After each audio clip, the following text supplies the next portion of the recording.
This is the hottest camera of 2024, the DJI OSMOS Pocket 3. After using it for about 2 months, I've decided to return it. But if it's such a revolutionary camera that has truly changed the camera world, why?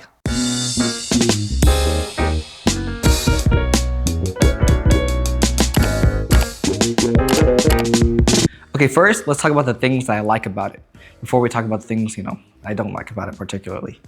So, firstly, it's really compact. You're not gonna find a device that records better quality than this at this size. It's just not happening. It's really small and easily fits in any bag or purse or pocket, and it just makes recording on the go super easy and seamless. Something that I really like about this when filming in public is how easily it blends in. It's not very jarring, you don't get many looks. Typically when I use my camera, the Sony A6700, it's a little bigger, so people tend to look at you like you're a little strange. But for this, people don't glance an eye. It's like you're using an iPhone. So I love that about this. Something that I really love about the Pocket 3 is the built-in gyro that it has. It's really handy and it's really easy to get stable and clean shots as long as you're doing the little ninja walk. I mean, if you're walking like this, bouncing up and down, then your footage isn't gonna be as stable as it could possibly be. But if you do the little ninja walk, then it'll be extremely stable. And that's something that I definitely do miss when using my regular camera, as though it does have in-body stabilization, I definitely still have to add a little bit of stabilization in post to make it look as smooth as possible. So for this, it just cuts out one more thing that I need to edit, and of course that's a good thing, If it cuts my editing time down, then I'm down for it. This could be a pro or a con depending on, I guess, how you fall in that category. But I like the DJI app that it comes with. Using the app on your phone allows you to view more things on the camera than the camera itself, funny enough. So it's a good monitoring tool. Something that I really, really miss about this, maybe I'm missing this, let me know in the comments if this is the case, but this camera doesn't have zebras necessarily. And something that I like about my Sony camera is if the image is too exposed, then the zebras will show up. So I know I need to, correct that. But on this, there's been times where I've shot footage, and maybe I'm just a noob, but I shot footage and it came out way too overexposed, and at that point it's not even usable. Now going on to the video quality that it has, it's a very sharp looking video quality with the 1-inch sensor. If iPhone is here and my Sony camera is here, I would say it's about in the middle.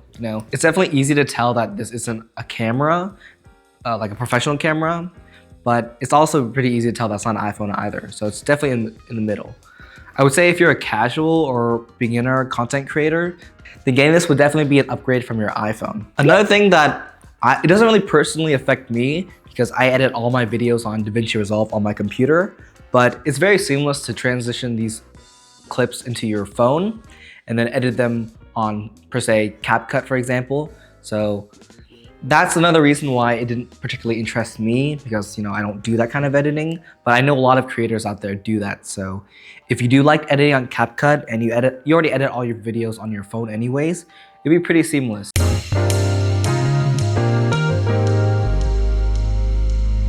The creator combo comes with a good amount of accessories. I'm sure I'll show them on the screen now. All right, so going on to accessories that I would recommend buying if I were to keep the Pocket 3. Online, I keep seeing people use this magnetic case where it basically makes it a tripod anywhere. If you find a metal pole outside, you can stick the Pocket 3 to it and you have a whole new different type of setup and different type of angle that you can utilize.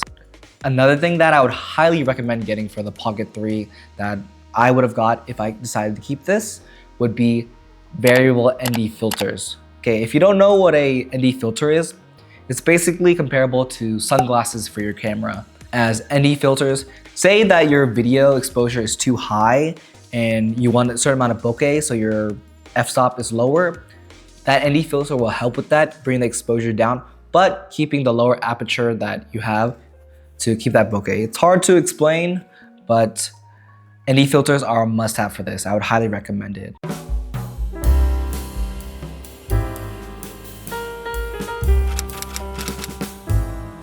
Okay, now going on to what I didn't particularly like about the DJI OSMOS Pocket 3. Now, a lot of people in the comments might disagree with me, but I felt like filming with this was very iPhone-like. when I was using this, I was just thinking to myself, like, why don't I just use my phone? I have to carry my phone around with me anywhere anyways, so I might as well just use that. I know a lot of people probably differ from me than that thinking, but that's just how I felt. I particularly didn't like it. This is the iPhone 13 Pro Max, and it records 4K up to 60. I think it records up to 60, not 120. I'll correct it if that's wrong. I've filmed TikToks and short form content on this in the past, especially in my trip to Japan. I have them on all my pages if you want to check that out. But I just feel like I could utilize this a lot better. I just feel like I would rather use this than this because I'm holding it already. So that's just how I feel on that stance. Another reason why I didn't like this, and now that I'm thinking about it, all of these reasons are pretty personal to myself, and maybe other people don't feel the same, but I'm very curious. If some people do feel the same, let me know. I want to know if I'm in this boat alone or other people are with me. But something that I didn't like about this was that instead of using my main camera, my Sony A6700, I was tend to be using this. And you know, I love how manual and customizable the A6700 is. And I'm not the best at using it, of course. I'm learning every day, but I felt like I was being taken time away from using that to using this. It definitely takes a different skill set to use properly, but I just felt like I want to master using my Sony camera rather than this first, become like a master at that. And then in the future, if I do want to get a second setup like this, then I can do that. So I just wanted to focus mainly on my main camera. I don't know, am I weird? Let me know. Another aspect about this that's, I guess, a little personal to myself is that it uses a micro SD card. Say I have a file on my Sony camera, and I have a file on my Pocket 3. I then have to put them all into one place and then organize them in the right order. And that is pretty hectic. I'd rather just have everything on one camera. So that's why I'm choosing to stick to my Sony camera. Maybe it's just a little OCD in me. So lastly, another big reason why I'm deciding to return the Pocket 3 is because watching a lot of reviews, I saw beautiful image quality from this 1-inch sensor, and I was really amazed by it. I tried it for myself, and it has D-Log, which if you're a Sony user, you typically use S-Log for your footage. And let me just explain what log is for people that don't know. Log is basically a flat color profile where a lot of the information is retained, and a lot of content creators and I guess video and filmmakers use log to strip their footage of all the color, and then you add the color back in, giving it a lot more detail.